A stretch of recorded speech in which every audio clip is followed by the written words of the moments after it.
açan günlüm demede, deminden dem tenede, şirin canerin tilkeveminim.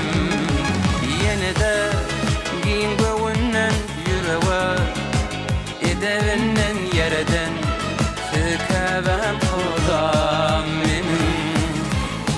Kavlagahım kakam can kebe,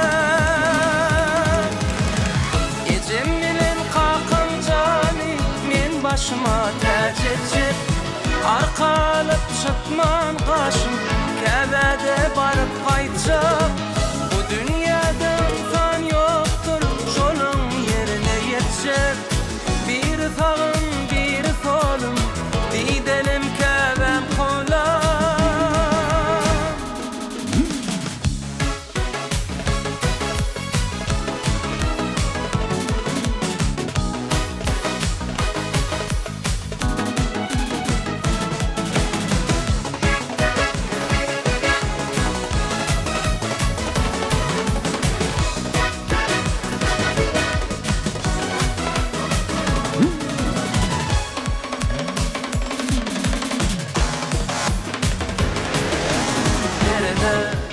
Göz açan günlüm demede, deminden dem tenede, şirin canerin tilkeveminim.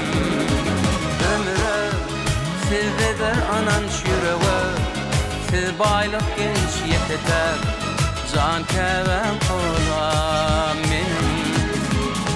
Kavlagahım kakam can kevem, ecem bilen kakam cani, men başıma terk edecek. Arkalıp çıkman kaşım,